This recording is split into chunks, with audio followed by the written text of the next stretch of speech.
Hi, Hi, Julien. Kyron. Can How you are hear you, my me? friend? I'm very, very well, and you? I cannot see you yet. Okay, sorry, I beg your pardon. I'm coming all the way from Scotland. Oh, la, la, la, la. Good to see you. How are Lovely you? to see you, my friend. How are you? How did I get the graveyard slot at the end of the day on a Friday? I mean, we need to have Yeah, some whiskey and enjoy ourselves. I know, but they only give me water here. It's terrible. I should be with you. I know we would taste something interesting for sure. Indeed, indeed. Oh, it's been a great week, and I'm very excited and very happy because we've been. I mean, of course, I wish I could be with you and all our friends from the industry in the same room. And but thanks to this technology, at least we could communicate, and we've had great launches. So I'm happy. I'm very happy. Oh, fantastic. Did you see Um, already the novelties? I have indeed. I had a preview last week, which was fantastic. So Good, good, good, good. absolutely delighted with the new collection. The new Chronomaster Sport, of course, sensational. I was disappointed it didn't come last year because I heard some rumors. So it was a Yeah, perfect timing for this year and a good yeah, start to the year. Urban Jungle 2 looks yeah, fantastic, yeah. and of course the revival pieces too. So congratulations. Really, you must be very, very pleased. Yes, I'm super happy because it's a. I mean, we started to work on the repositioning of the Chronomaster in 2018. We started in 2019 with the revival and the celebration of the El Primero. You remember all that, of course. And then 2020 should have been the year we got into the new league. But of course, one good call we made last year was not to launch this particular Chronomaster Sport as well as the next Chronomaster. Also, we're going to present in 2 months and an evolution of the D5 because all that is coming soon, and they are very, very good products. No, amazing. And listen, things are still feeling positive and healthy in the world of Swiss watchmaking, I guess, despite the pandemic. How's your life changed as CEO? It's very different. You know me, I'm a market person, and I used to travel a lot. So of course, my last trip was actually mid-March 2020. I went to the US to launch the Defender watch that we had, and then I stopped by London over the weekend. And on Monday I was back in Switzerland, and Tuesday I shut down the company. So it's been very different. We had to adapt, and what I'm very happy about is the team has been so active, in all fields, whether marketing, sales, a lot of things. And if you think about 2020, we postponed 3 major launches, but still we launched the Shadow, that has been a great watch, the Manufacturer Edition, the Ultraviolet, the DeFi Midnight in September, supported by the Dreamhurst program.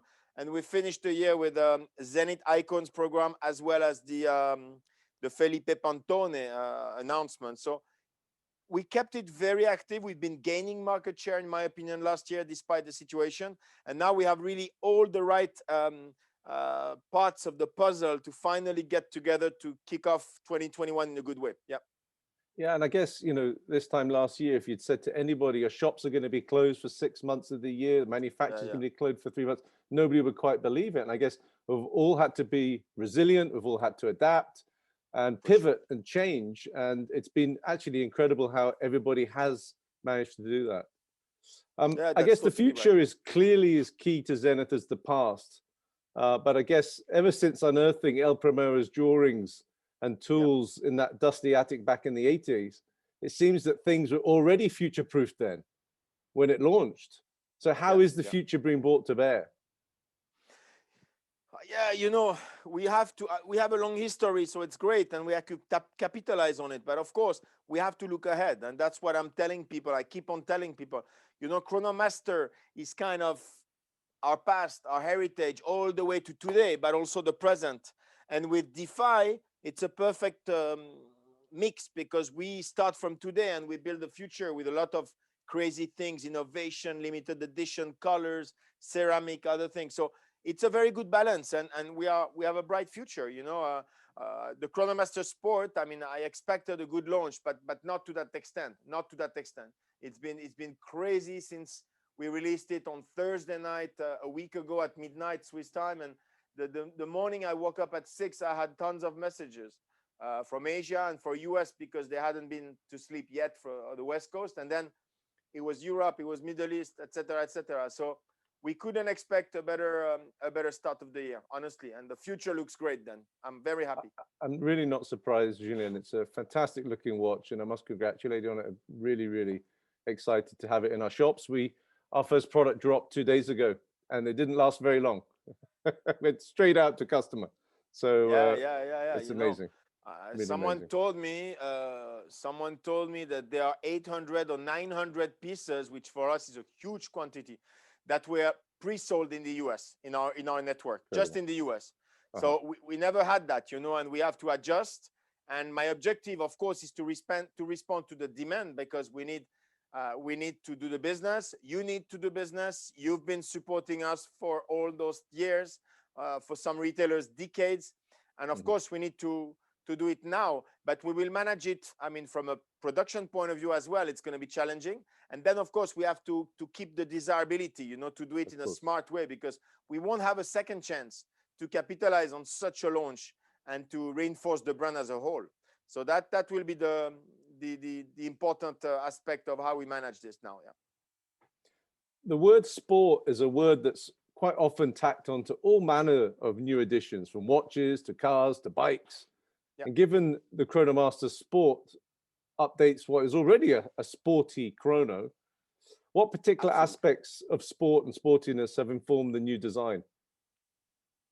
It's clearly a watch that we have been thinking about the name a lot, and we changed our mind a few times. And first I said, let's have a look, because in 2018, we knew that DeFi was helping us, doing great business for us. And it gave me the opportunity to have time to rethink about what Chronomaster should be. So we basically looked in our history, and we realized that there had been very classic watches, interesting shape, like the A384, A385, of course. But there had been also this more contemporary, slightly thicker, kind of sporty bezel look and casual watch of those years. And I said, okay, let's find these watches, put them on a tray, and then we meet again. So my Romain Marietta, the product guy, as well as our historian and archivist working with us, they brought the watches back. We met again. And actually, we pulled out these pieces here that I really love. This one is amazing. It's the A277 that was created in 1965. So 4 years before the El Primero. It didn't even have the El Primero. It has a movement called Martel that was a company we acquired later. And it already has the identity. If you look at the shape of the case, the bracelet, which is the Gay Frère bracelet, of course, the bezel, black bezel. So it already had this kind of spirit. And then a few years after, we launched this famous De Luca, which became an iconic sought after watch in the auction right now. We really got inspiration for the buckle as well as the bracelet. If you look at the two watches, it's quite obvious. And then we brought a third one, which is the rainbow watch, which the bracelet is a bit different in this case, but I mean, it had also this kind of thicker look, sporty look with a bezel. So we looked at those watches, we picked up different elements that we wanted to use and incorporate in the new one. And of course, it came quite naturally that we would call it Chronomaster Sport. It's not really a sport watch as an instrument, but it's a casual sport chic, as we say in French, look. And definitely it's part of those generation of the 70s, 80s, where those watches became quite popular. And so in Chronomaster now, we're going to have three categories. We're going to have revival, like the A384, A385. We're going to have a classic aspect, very thin, super elegant, and you'll find out about that in a couple of months. In April, we'll launch this part of the Chronomaster. And of course, the Chronomaster Sport that we're presenting today. So finally now, if you want, I have the DeFi, strong, well-established, with also a big novelty coming within DeFi in April. And then you have the Chronomaster. And these two, I would say, are really the strategic pillars of the brand. And then you have Pilot and Elite that are coming to complete this in a more tactical way. So, you know, it took us a while to put it on the table in a clear manner, but now it's there, and I'm super excited about that. Yeah. Wonder. One of my favorite aspects of the watch is the ceramic bezel, and of course, ceramic is becoming more and more popular in watchmaking nowadays. But making it easy to forget that the technical challenges it presents, especially on a minute scale, it's not an easy material to work with. What were the hurdles you faced developing the sports bezel? Yes, it's been quite of a headache on these watches, and here you see a good example of it on the Chronomaster Sport. And of course, we looked in the past. We said, okay, we're gonna make a black bezel, but let's make it in ceramic. So it's been a challenge, but it was also the best way for us to indicate what the watch is all about. That's why we wrote on top right the 1/10 of a second, so it can be more obvious. And in a way, this chronograph has also a great advantage. Very easy to manipulate and very easy to understand how it works, because you have the indication that are easy on the subdials between minute, second, and the running second at 9. And then you have the central hand giving you the tenths of a second. And for me, it was very important because I myself even got lost sometimes with too many indication, the tachymeter, all these things. For people that are not from the industry, it could be complicated. This is quite simple to use. And I believe that the ceramic bezel doesn't only give the look, but it gives something very clear in terms of indication. And why 10th of a second? That's a good question. Some people ask me. I said, if you think about chronometry, and we are really the brand into chronometry, if you have a 28,800 VPH, which is 4 hertz, you're actually going to count the 1/8 of a second. If you have a 21,600, which is 3 hertz, you're going to show the 1/6 of a second. It's only by having 36,000 vibration per hour and 5 hertz that you can really count the 1/10 of a second. When you count a runner or a car, we use 10th of a second. We don't use any other measurement. So I thought for us, it was very smart also to come back into this. We come back with this watch measuring the 1/10 of a second, because that's what chronometry is all about. So Aaron Rodgers, a living legend of NFL, sport in general, and an amazing signing for Zenith. How did the conversation, the relationship come about, you guys? Quite natural, even though I lived 5 years in the US, I'm not a big American football guy. I'm much more into what they call soccer and we call football and other sports. But I have to say, we were looking for a personality. We were looking for that kind of character. And it's all about the time to reach your star philosophy that's been the platform now getting really in place. And anybody we take, and I met agents from movie stars and singers and other athletes. It took me quite a while, but then when I got to meet him, I knew him by name, but that was it. It's about the personality. He's a great personality, and he really wanted to be part of it. And he told me from the beginning, he said, Julien, I don't just want to be a red carpet guy coming and say, this is a great brand, I love it, and leave. He wants to be part of it in a way that he wants to make testimony how he started from his child dream to become who he became, and how he did it, and that he had ups and downs and doubts like we all have, and with a very human approach. And the more he talks about it, the more I said, okay, you know what? I know how much he became a legend for American citizens and beyond. And he's talking so well about this philosophy that I said he's the guy. So that it came very naturally. After a couple of meetings, I said, that's the guy we need to have.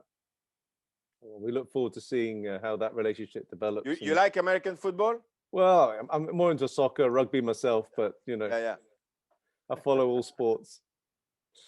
I'd say, on a sort of a final note, I don't want to take too much more of your time up, Julien. Please. It's Friday afternoon. It's time for you to put your feet up after a very successful week. But I'd say 2020's lockdown has really affected everyone's sense of and experience of time, and right down to our relationship with the things that measure it, our watches that we wear. And at the very least, I find myself glancing at mine definitely more than ever. I just wondered if you found the same. Has your daily choice of wristwear altered during the pandemic? It's been a tough time, and from the beginning, I mean, I ask everyone to stay very active, very dynamic, and I have the feeling that we worked much harder to get less at the end. And I especially remember the summertime, um, which is usually a big break, as you know, in the watch industry, and we tend to take 2 to 3 weeks. I took 3 weeks vacation with my family, but it's the first time in 20 something years that I'm working in that industry that I came back. I was not rested. I came back, I was still, feeling the weight of this year, and wow. And until the very last day, and I kind of relaxed when I was on Christmas break, but before it was very tough. So it's been tough, and it's true that sometimes you felt like you don't want to wear any watch because you just want to forget what's happening now. But with now being in 2021, and of course problems are not yet solved, we still have a lot of issues in our respective countries. I still believe that the worst is behind us, because a year ago, you and me and the whole population of the world was not prepared to what was about to happen. And now we know a bit how to use the Zoom, to wear a mask, and to wash your hands 20 times per day. And we can manage more or less this situation step by step, plus the vaccination, hoping the new variant will not cause too many problems for the vaccination. But I know we're still going to have a few tough months, but I really believe, and I'm someone pretty optimistic, that we'll get out of this situation currently during the year. Yeah. Yeah, and I share your view too. I think, the worst, I hope, is behind us. We look forward to 2021 with hope and anticipation, of course. Second half of this year, more so than the first half. We've seen it already, actually.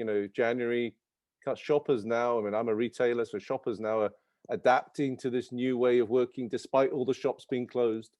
And fingers crossed we can move on and move forward. Julien, Absolutely. It's been lovely to talk to you today. Really, thank you so much for your time. I must congratulate you on what looks like a very successful LVMH Watch Week for you, and I wish you all the best for 2021. Thank you so much. Thank you so much, Kyron. And I hope we can meet soon also. As soon as I can jump in a plane and come to see you, I will. And we'll sit together. We have a glass of whiskey together, and we talk about what we can do much more with this brand and your great work. So thank you for your support, and see you soon. Huh? Take care. Slange. Bye-bye. Ciao. Bye-bye. Ciao.